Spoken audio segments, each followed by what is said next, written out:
Fala, aprovados! Como vocês sabem, no nosso programa de mentoria, nós temos uma importante ferramenta voltada a ajudar e acelerar o seu processo de aprovação, que são os nossos encontros coletivos, exclusivo para os nossos assinantes. E como funciona esses encontros coletivos? 2 vezes por mês, em regra toda primeira e terceira segunda-feira de cada mês, através de reuniões coletivas, nós vamos nos encontrar, onde eu vou trazer temas importantes, assuntos, provas a serem corrigidas, vamos trabalhar com questões de concursos, além de aulas e revisões voltadas para te auxiliar e te preparar cada vez mais para o seu tão sonhado concurso público. Tudo isso pensando em você e para aumentar o seu rendimento. Assista este vídeo com uma aula gratuita e assim você vai conhecer mais sobre os nossos encontros coletivos. De novo, é exclusivo para os nossos assinantes dos nossos programas de mentorias. Para saber mais como funciona nossos programas de mentorias, dá uma olhada no meu site www.vouseraprovado.com e que além disso nós também temos e também conheça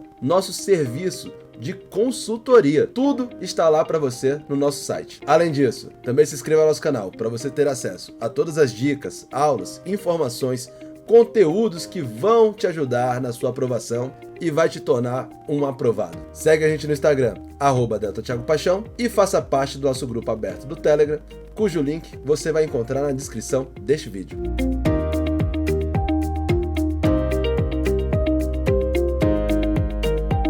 Boa noite a todos, bem-vindos a mais um dos nossos encontros mensais, né? Que a gente tem, todo mundo aqui é meu aluno, trabalha comigo no acompanhamento, e como a gente faz 2 lives coletivas por mês.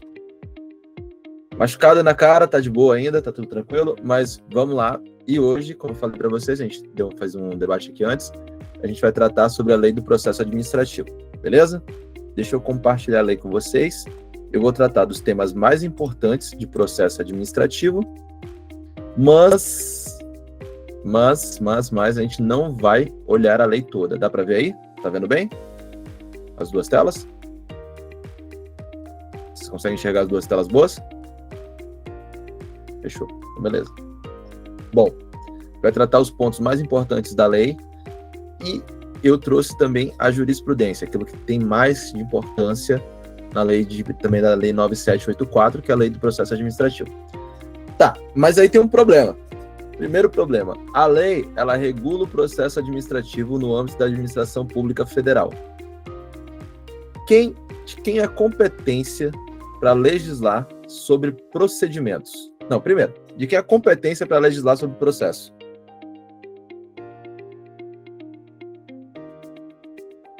Ninguém lembra? Competência legislativa, Constituição Federal, legislar sobre processos. A União. Oi? A União. A União. Isso aí, pelo amor de Deus. Isso, pelo amor de Deus. A União. Isso está no artigo 22 da Constituição. Deixa eu até botar aqui para vocês. Aqui, ó, artigo 22. Compete privativamente à União legislar sobre direito civil, comercial, penal, processual. Só que o processo administrativo, ele não é um processo em si. Por quê? Porque no Brasil, nós adotamos o sistema da jurisdição única, o sistema inglês. Só vai ser processo aquilo que for de competência do judiciário. Nós não temos tribunais administrativos. Por curiosidade, dê um exemplo de um país que tem tribunal administrativo.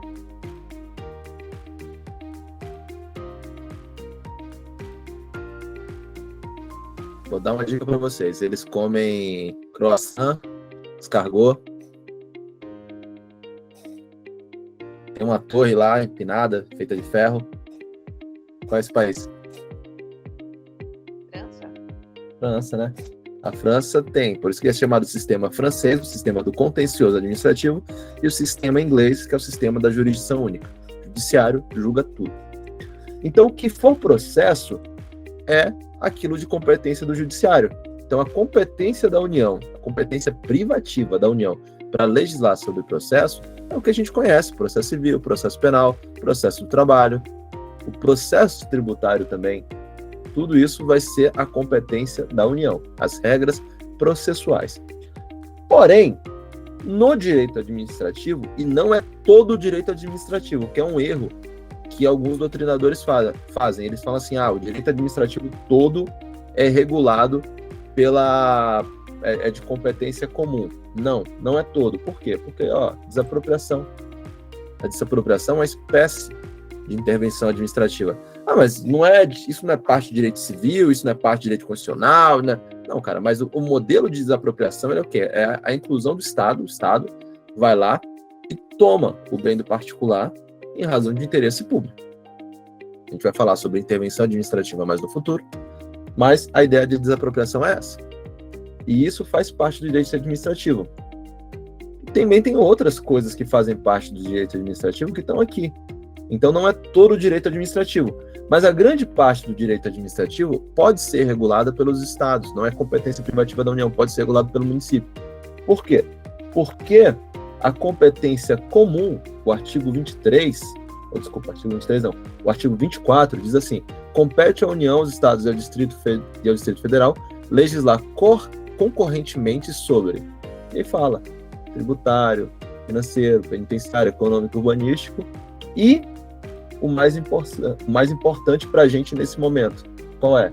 É a competência concorrente para legislar sobre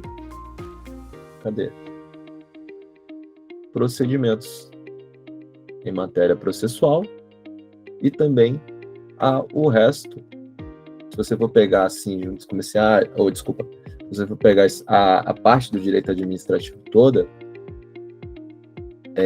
ele vai dizer que organização, garantias, que organização, garantias da Polícia Civil, mas ele vai falar sobre os procedimentos em si, ele vai falar sobre proteção ao patrimônio histórico, artístico, tudo mais, outros lances do direito administrativo.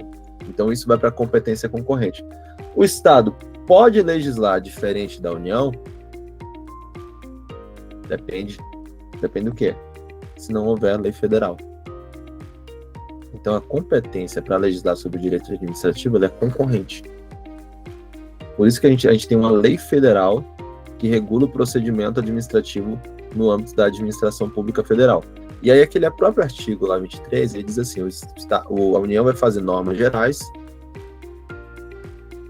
e o Estado vai suplementar as normas gerais naquilo que lhe couber. Tá, mas aí nós criamos essa lei de processo administrativo. Só que ela não é processo em si. Porque a gente sabe que não existe o contencioso administrativo. Nós adotamos o sistema inglês. Se tratam de procedimentos. Então, quando você falar em processo administrativo, nós estamos falando de procedimentos. Isso, inclusive, galera, para delegado de polícia. Isso, inclusive, vai para o próprio inquérito policial. O inquérito policial ele também é um procedimento administrativo. Que é levado, que ele serve para fundamentar a denúncia, para formar a opinião delicti do Ministério Público.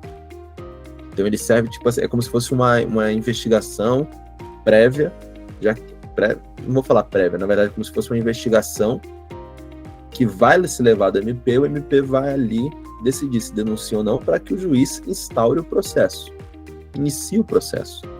Tanto que a produção de provas mesmo é feita durante a audiência de instrução e julgamento. Então é feita no processo. No inquérito policial nós temos indícios. Mas, na prática forense, nós falamos assim, provas colhidas no processo administrativo, provas colhidas no inquérito policial. Um jeito errado de se falar, mas é aceito. Então a gente continua falando. Vamos lá. Primeiro, artigo 1º. Esta lei estabelece normas básicas sobre o processo administrativo no âmbito da administração federal, direta e indireta, visando em especial a proteção dos direitos dos administrados e ao melhor cumprimento dos fins da administração. Tudo que vale nessa lei também vai valer para os poderes legislativos, judiciário da União, quanto no desempenho da função administrativa. Nós sabemos que os poderes eles têm as funções típicas deles, judiciário, julgar, legislativo, criação de leis, o executivo é a função própria, típica dele, a função administrativa. Mas o judiciário também exerce a função administrativa, o legislativo também. Como? Então, dos seus servidores, no funcionamento dos seus quadros funcionais, pleonasmo. Mas como vocês entenderam, né? Na organização dos seus quadros funcionais, nos atos administrativos próprios deles. Então, tudo isso é regido pelo processo administrativo. Tudo é regido pelo direito administrativo na função administrativa. Quer ver dar um exemplo? Uma sindicância aberta, no caso do servidor. Isso aqui vai para aí, ó.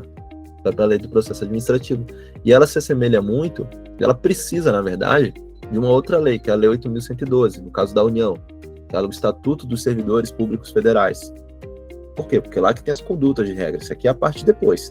Sindicância, todo o procedimento administrativo. Só que ela traz outras regras também para o direito administrativo. Por exemplo, olha só o que fala no parágrafo 2º. Para os fins desta lei, considera-se órgão a unidade de atuação integrante da estrutura da administração direta e da estrutura da administração indireta. Se você for pegar o conceito de órgão público, o que é órgão público? É um centro, um núcleo de competência. Um núcleo, vai ser um núcleo ali, você criou outra palavra além de núcleo, mas vai ser um instrumento criado para exercer competências típicas da entidade administrativa. Não é uma divisão, não é uma outra pessoa jurídica, mas vai ser um centro localizado dentro daquela repartição para exercer determinadas funções.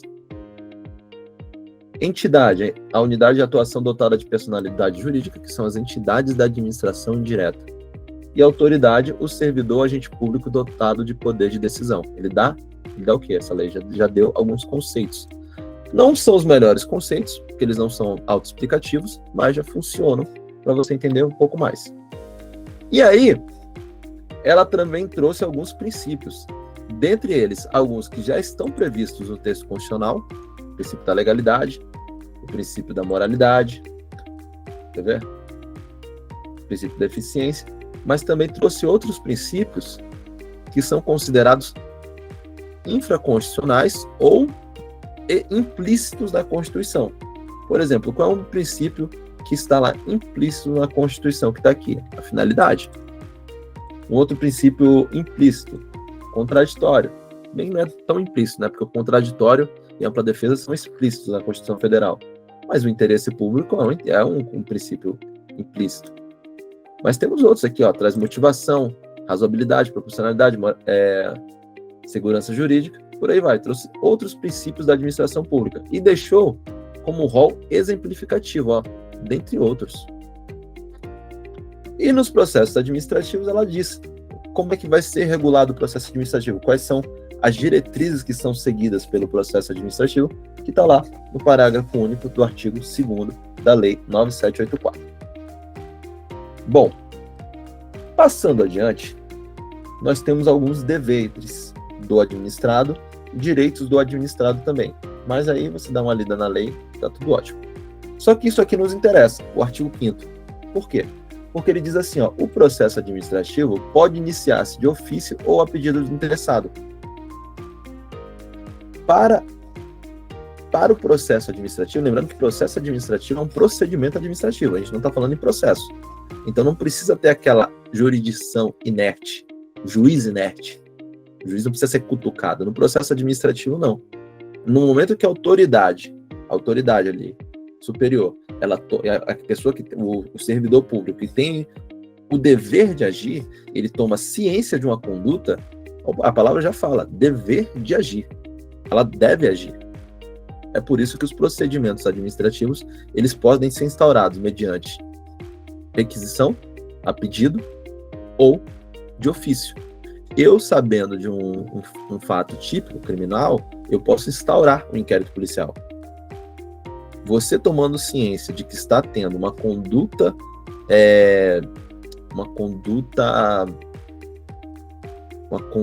imprópria na sua repartição pública, se você for autoridade, você deve instaurar uma sindicância. Se você for um dos servidores, você deve dar conhecimento à autoridade responsável para a instauração do procedimento administrativo. Tô vendo bastante sono aí, hein? Acorda! E o procedimento administrativo, ele é feito de forma para ser mais célere, ser mais informal. É tão informal que o início desse procedimento, ele pode ser feito ele não precisa ter uma formalidade específica, você não precisa ter uma denúncia, você não precisa ter uma petição inicial. Você pode solicitar, inclusive, via oral. De forma oral, você pode solicitar a abertura de um procedimento. Por quê? Porque ele é informal. E, de novo, na oficiosidade. Tomando-se conhecimento, a autoridade administrativa, ela tomando conhecimento da prática de um ato que é incondizente com a estrutura administrativa, ela tem o dever, ela pode de ofício, mas ela também tem o dever de instaurar o procedimento.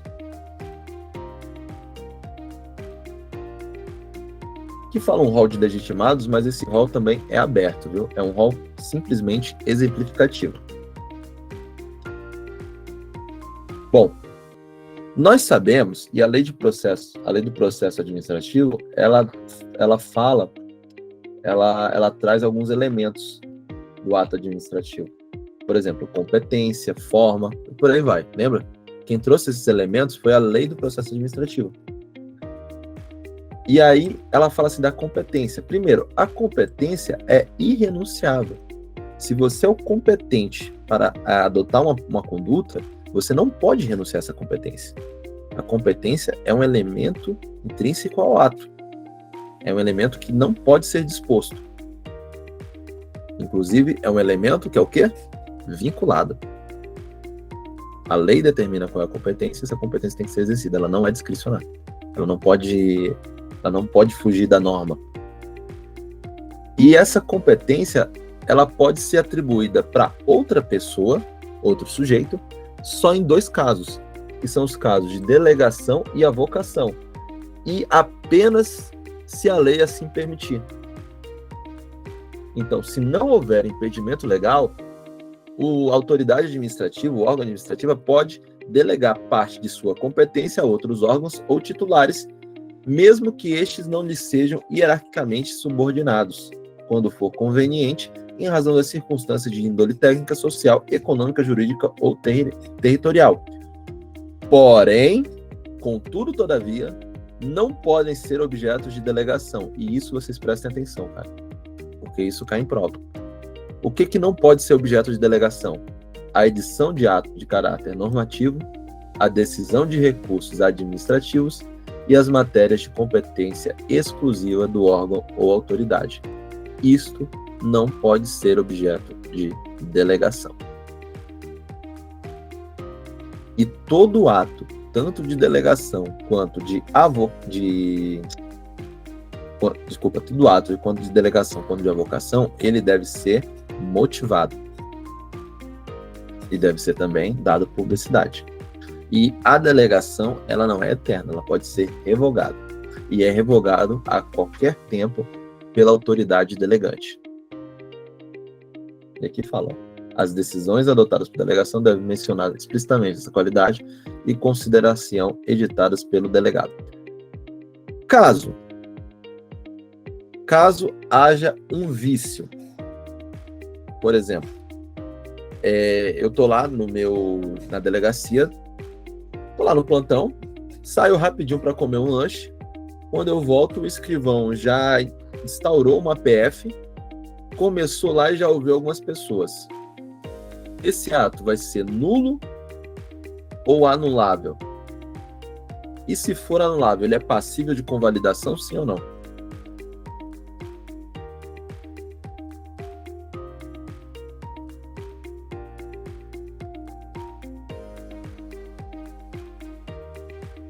E aí? Quem tá falando, eu não tô ouvindo nada.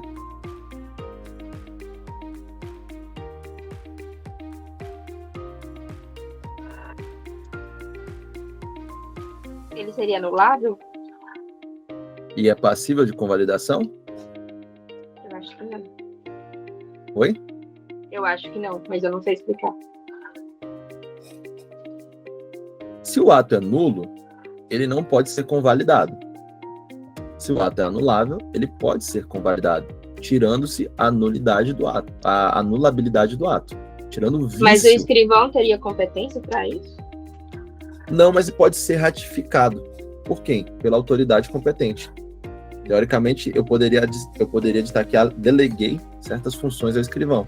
E eu poderia convalidar este ato, desde que não tenha vício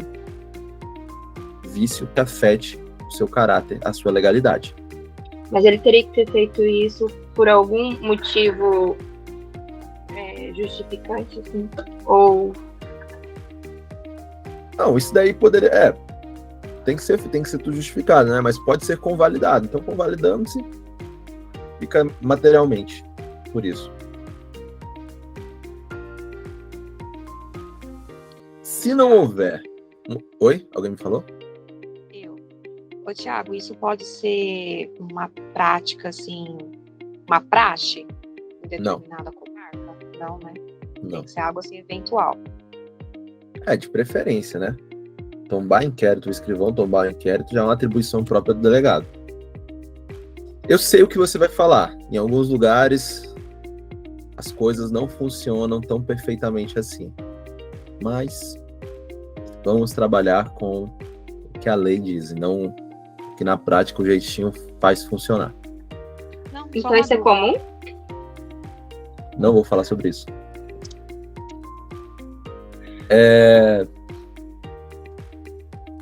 Também será permitido em caráter excepcional e por também motivos relevantes devidamente justificados a vocação temporária de competência atribuído a órgão hierarquicamente inferior.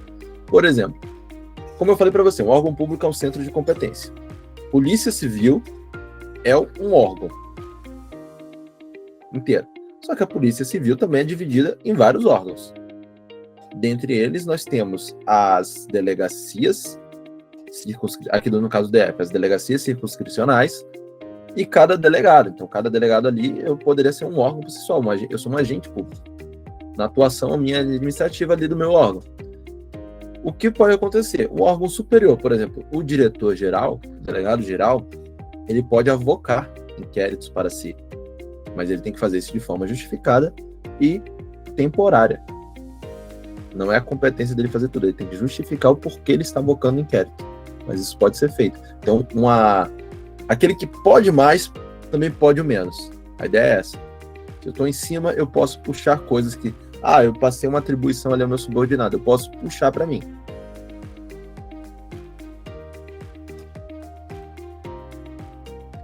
E caso não haja competência legal específica, o processo administrativo, ele sempre deverá ser iniciado perante a autoridade de menor grau hierárquico para decidir. Por que menor grau hierárquico? Para você ter a possibilidade de ter um recurso administrativo. Ter uma outra decisão. Caso você queira. Caso haja possibilidade. Entendeu? Então começa no menor grau hierárquico para decidir.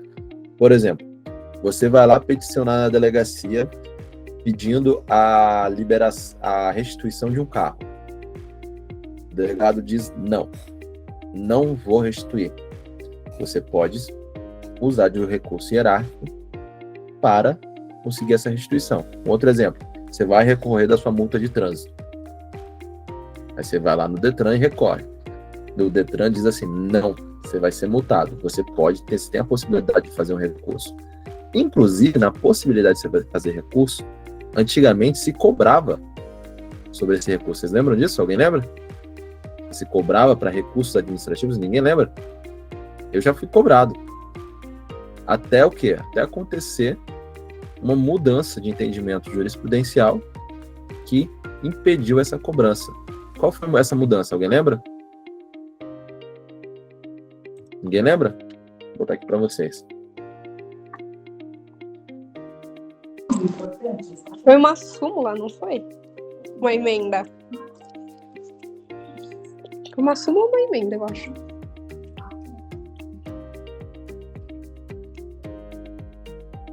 Deixa eu achar aqui.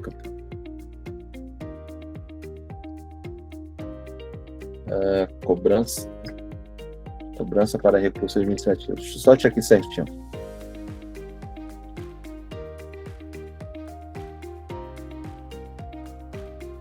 Súmula vinculante 21.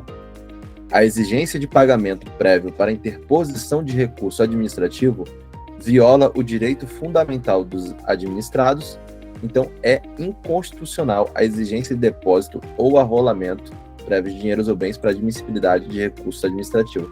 A súmula, ela diz, o texto dela é bem assim, ó, é inconstitucional a exigência de depósito ou arrolamento prévios de dinheiros ou bens para admissibilidade de recursos administrativos. Deixa eu mandar aqui para vocês. Súmula vinculante 21. Escrevi vinculante errado. 21.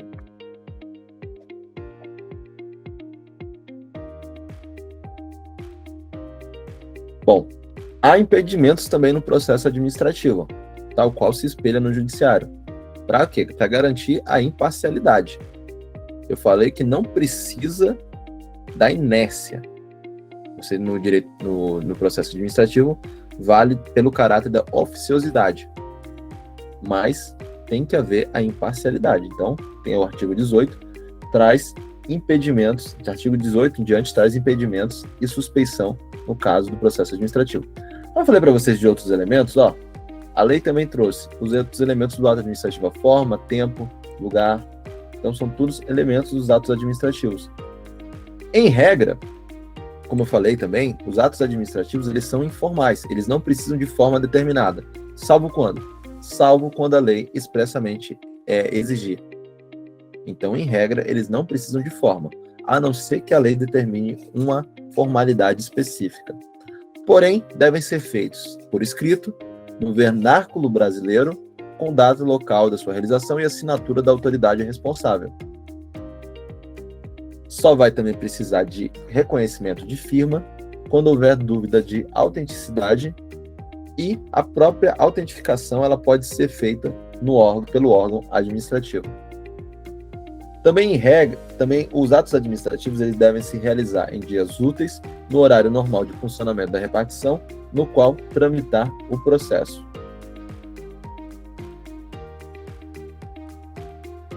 E, caso a lei não preveja prazo específico, vigora o prazo de 5 dias, salvo motivo de força maior. Então, não havendo disposição específica em lei de um prazo para você realizar alguma conduta, o prazo vai ser de 5 dias, podendo ser dilatado em dobro, mediante justificação. Deixa eu achar aqui. Na instrução, vai vigorar também as mesmas regras do processo judicial, lembrando que as decisões, os dados necessários à tomada de decisões, eles realizam-se de ofício ou mediante impulsão do órgão responsável pelo processo, sem prejuízo dos direitos dos interessados de propor atuação probatória. Então, as pessoas têm direito de propor criação de provas, levantar suas teses, né? Não espelhar as suas alegações. Também são inadmissíveis, tanto no processo judicial quanto no processo administrativo, as provas obtidas por meios ilícitos. Deixa eu achar mais uma coisa interessante aqui. Aparecerá.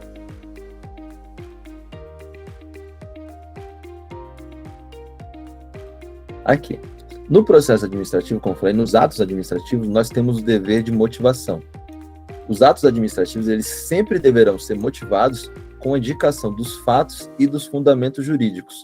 E aí tem a explicação. Quando neguem ou limitem ou afetem direitos ou interesses, imponham ou agravem deveres, encargos ou sanções, decidam processos administrativos de concurso ou de seleção pública, dispensem ou declarem a inexigibilidade do processo licitatório, decidam recursos administrativos, decorram de reexame de ofício, deixem de aplicar jurisprudência firmada sobre a questão ou discrepem de pareceres, laudos, propostas e relatórios oficiais, importem anulação, revogação, suspensão ou convalidação de ato administrativo. Então, se eu for convalidar, naquele meu exemplo do escrivão, se eu for convalidar o ato dele, eu tenho que justificar o porquê eu estou fazendo.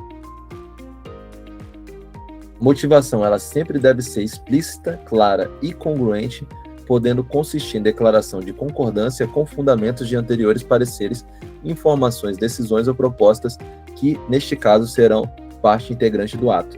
Motivação aliunde, você já ouviu falar disso? Embora não esteja decorrente daquele ato, mas tem a ver, é semelhante. Isso é motivação ali onde?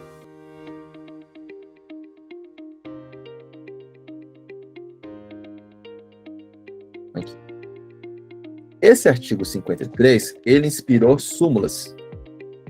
Ele diz o seguinte: a administração deve anular seus próprios atos quando eivados de vício de legalidade, então vício de legalidade, e poderá revogá-los por motivos de conveniência ou oportunidade, respeitados os direitos adquiridos. O que é isso? Tem um princípio da administração pública e um poder também em relação a esse artigo. Quem lembra? Começa com auto e termina com executoriedade. Lembraram? Auto-executoriedade. Boa, auto-executoriedade. Sim. Auto-executoriedade. E ainda trouxe um prazo. Olha só, a administração ela não pode fazer isso ad eterno.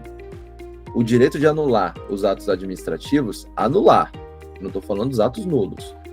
Os atos nulos são aqueles que o vício é total. Ele não tem como salvar. Mas de anular os atos administrativos que decorrem efeitos favoráveis para os destinatários, decai em 5 anos. Exemplo: foi concedida uma aposentadoria. Ninguém questionou essa aposentadoria. Passou 20 anos e as pessoas vão dizer assim: putz, não, ela não é nula, mas ela podia ser anulável. E aí? Pode? Foi concedido um benefício a Daniela. Daniela está recebendo lá esse benefício. Um benefício lá, sei lá, em 2005, Daniela recebeu um pagamento de uma suposta indenização, de um abono, alguma coisa assim. Recebeu um pagamento em 2005. Passou 15 anos, ninguém questionou. E aí? A administração pode pedir de volta a Daniela esse valor? Passou, já era.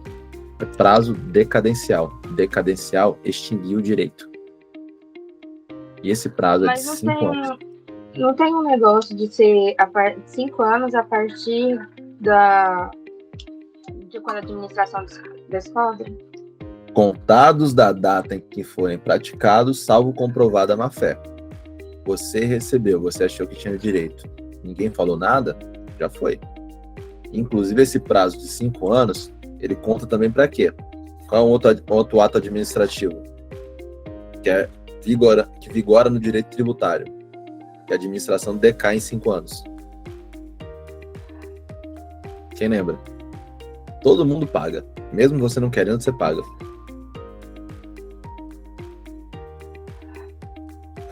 Por que? Oi? Impostos. Porque quando você vai comprar uma casa, você pede certidão negativa de débitos dos últimos 5 anos. Porque se for antes disso, meu irmão, não tem mais importância. E aí, de novo, contados da data em que forem praticados, salvo comprovada a má-fé. Daniela fez uma maracutaia para conseguir esse benefício. A administração passou 10 anos. 10 anos depois, a administração tomou ciência e descobriu a maracutaia de Daniela.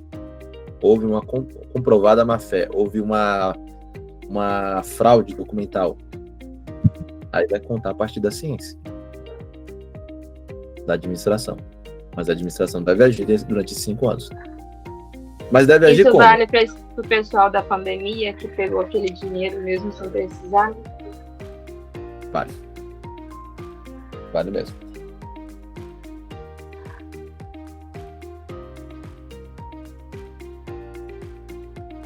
Bom, quando falamos da validade do ato, nós estamos falando de anulação. Quando o ato importa vício de legalidade, nós estamos falando de nulidade. A nulidade não permite convalidação. Quando eu chegar em atos administrativos, a gente vai estudar isso melhor, tá bom? Bom, caso não se evidencie, caso não haja lesão ao interesse público, nem prejuízo a terceiros, os atos que apresentarem defeitos sanáveis poderão ser convalidados pela própria administração pública. Não havendo prejuízo a direitos a terceiros, não havendo prejuízo ao interesse público, esses atos que apresentarem defeitos sanáveis poderão ser convalidados. Então, a anulabilidade, ela diz isso. O que acontece? Se o ato não causou nenhum tipo de prejuízo, no caso do ato do escrivão, teoricamente ele é anulável. Mas não causou nenhum prejuízo. Eu fui lá, estava tudo certo, o escrivão fez tudo certo, eu convalidei o ato. Qual é o prejuízo que teve para a administração? Nenhum. Então, o ato pode ser convalidado. Como eu falei para vocês, das decisões administrativas cabe recurso, é chamado de recurso administrativo. Este recurso administrativo, ele independe de caução, inclusive foi nessa linha que a súmula vinculante 21 falou, independe de caução, e ele não se trata de um recurso a si mesmo, se trata de uma reavaliação pela autoridade administrativa. Cara, fiz uma reclamação administrativa, negou. Entrei com recurso administrativo, negou também. Isso me impede de recorrer ao judiciário? Não. Inclusive, a gente pega isso para prova de concurso. Caso você tenha uma questão que ela não foi anulada pela banca, mas está lá, totalmente legal a questão, totalmente errada, totalmente fora da realidade, a Constituição diz uma coisa, a questão diz outra. Caiu na PCDF. Brasília pode ser, Distrito Federal pode ser de municípios. A banca manteve, foi recurso, ninguém conseguiu. Uma galera caiu no judiciário, foi lá para o judiciário questionar. Por quê? Porque está na Constituição isso. É totalmente errado.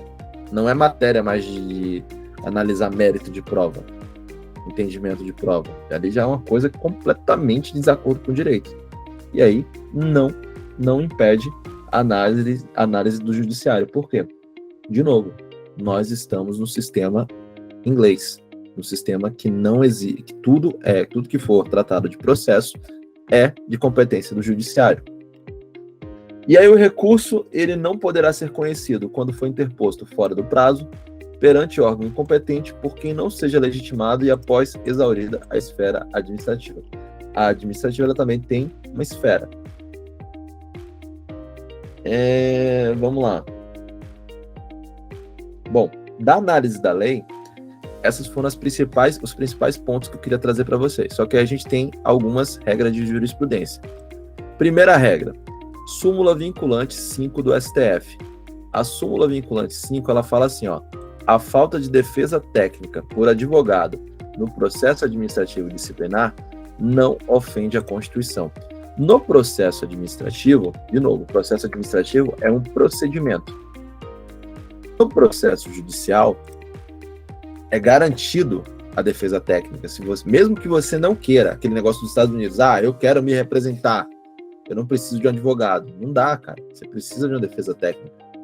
No Brasil, é exigido uma defesa técnica. Você tem que estar acompanhado de advogado para o processo judicial. No processo administrativo, caso você não tenha, não queira, não deseje uma defesa técnica, tudo bem. Vai continuar seguindo o processo normalmente. Deixa eu só tirar isso aqui para ficar mais fácil para mim. Pronto. Outra jurisprudência importante para o processo administrativo.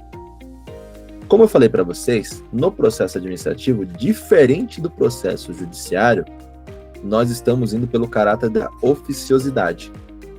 O processo judiciário não permite a instauração de processo com base em denúncia anônima. Por quê? Porque nossa Constituição veda o anonimato.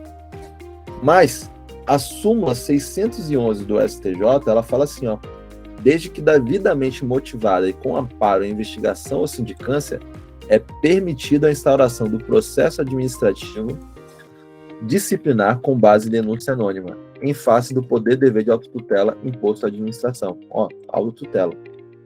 E aí o que isso diz?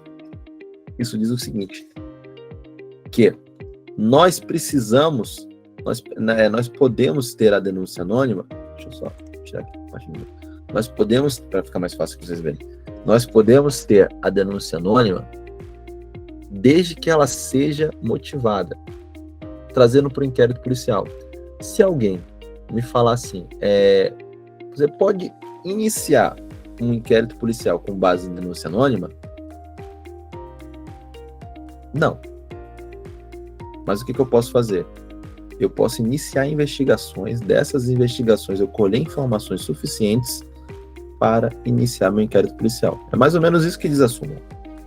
Embora a denúncia anônima ela pode permitir a instauração, aquele início de instauração, ela deve ser embasada com uma investigação, uma sindicância com elementos suficientes após essa denúncia que vão te levar à condução desse procedimento administrativo.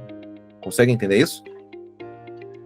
Thiago, eu vi, eu não lembro onde, que parecia que tinha que tinha aberto súmula, entendimento, eu não sei, de que você não podia mais, se você visse acontecendo um caso de tráfico, drogas, alguma coisa dentro da casa, você não podia mais entrar, sendo policial, alguma coisa assim. Foi entendimento, foi os últimos entendimentos da STJ, inclusive você viu isso lá no canal.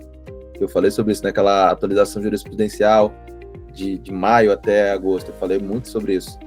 Mas como é que fica isso agora, tipo, pra gente levar para as provas?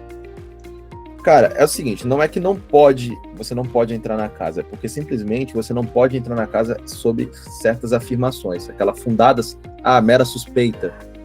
Você não sabe, uma denúncia anônima que vai lá te levar... não, você entrou na casa, você violou o direito fundamental simplesmente com base da denúncia anônima. Não pode. Você tem que ter algumas investigações. É a mesma ideia dessa súmula. Você precisa ter algumas investigações para te fundamentar, para te corroborar. Mesmo você sendo policial e vendo ali a coisa acontecer na sua frente? Calma, você tá vendo. Aí pelo menos você tá numa situação flagrancial. Que não dá é simplesmente... Porque assim, é para evitar o abuso que acontece de vez em quando. Pô, os policiais, ele é conhecido da polícia, eu vi ele numa atitude suspeita, ele entrou dentro da casa, corri atrás e entrei também. Essa ideia que você quer tirar. Tem que ter uma... tava ali de campana, tô vendo a situação tá filmada, ele tá ali, passou droga, entrou na casa pra pegar mais droga. Vi, flagrei o cheque ali. Beleza, entrei, flagrante feito. Tudo bonitinho. Entendeu? É pra ter um arcabouço de investigação. Mas aí, nesse caso, não vai ter problema pro policial por ser dentro da casa, na parte de dentro de um... Quais são as situações que se permitem a adentrada no domicílio, na Constituição? Para entrar sob mandado de segurança, autorização do... Mandado de quê? Mandado de... Fala, Vitória. Vitória tá segurando pra falar, tô vendo só ela mexer a boca. Tá com o microfone desligado. É por ordem judicial, né? Ou por flagrante, então. Tem mais. Ou pra socorro. Né? Mais uma.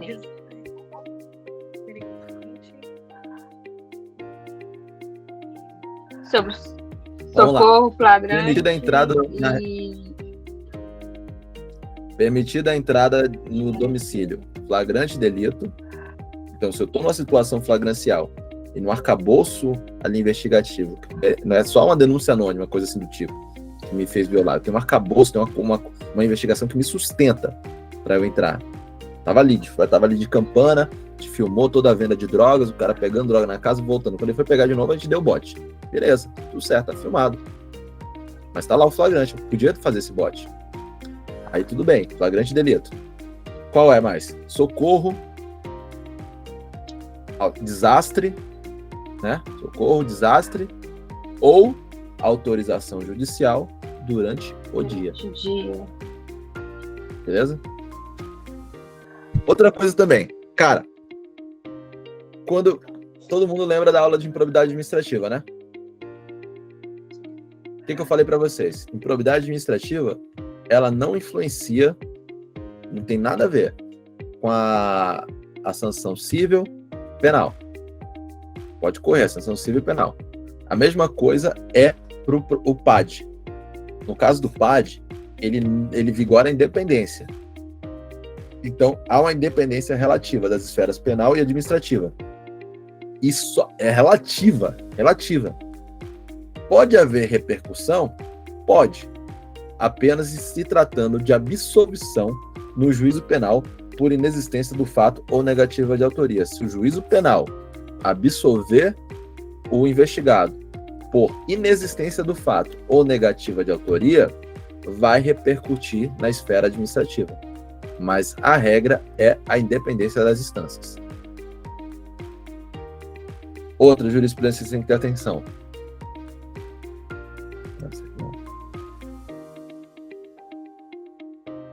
Súmula 650 do STJ. A autoridade administrativa não dispõe de discricionariedade para aplicar ao servidor pena diversa de demissão quando caracterizadas as hipóteses do artigo 132 da Lei 8.112. Quer dizer isso, se a pessoa praticou uma conduta punível com demissão, segundo a Lei 8.112, você não pode escolher uma pena mais branda. Então, ela é vinculada. É um ato vinculado. Se está lá a pena de demissão, a conduta foi de demissão, você deve aplicar a penalidade de demissão. Isto não é súmula, mas é importante para vocês. Não há nulidade do PAD, isso foi decidido pelo STJ, em 14/10/2020. Não há nulidade do PAD pela suposta inobservância do direito à não autoincriminação quando a testemunha, então não envolvida, noticia elementos que trazem para si responsabilidade pelos episódios de investigação. Imagina o seguinte, tá lá a testemunha, ela começa a falar, e fala demais. E aí começa a se autoincriminar. Não existe nulidade do PAD. Não tem nulidade. Por quê? Até então ele não era investigado, ele prestou voluntariamente seu depoimento. E em nenhum momento ele falou contra isso. Então, ele voluntariamente, a conclusão é que ele voluntariamente dispensou o uso da faculdade de não se autoincriminar, e depois ele não pode invocar um silêncio posterior, dizendo assim, isso foi nulo, esse meu depoimento foi nulo. Não pode, cara. A partir do momento que ele falou demais, ele falou demais. Se ele atraiu a responsabilidade para si, é um problema que ele vai ter que arcar. Quis confessar, confessou. Beleza? Mas no caso, no processo ali, ele sendo testemunha do agente que realmente praticou o ato, a partir do testemunho dele vai se desenvolver um outro PAD para averiguar a responsabilidade da testemunha, é isso? Pode ser. Aí vai depender do caso, né? No caso dele mesmo, se já tiver elemento suficiente, ele tá ali no bojo da investigação. Se tiver relação com aquele próprio PAD, pode se botar ali naquela mesma investigação. Beleza? Entendi. Bom, pessoal, essas foram as jurisprudências mais importantes e os temas mais importantes sobre o processo administrativo. Nosso próximo encontro, a gente pode escolher um outro tema ou pode voltar para alguma questão. Então, vocês sempre, de novo, quem fizer alguma prova, quem trouxer, tiver algum simulado, alguma coisa assim que queira que eu debata aqui, só mandar no e-mail com um gabarito certinho para eu dar uma analisada antes e a gente pode trazer nas nossas lives, beleza? Beijos a todos e até a próxima live coletiva. Segura aí rapidinho.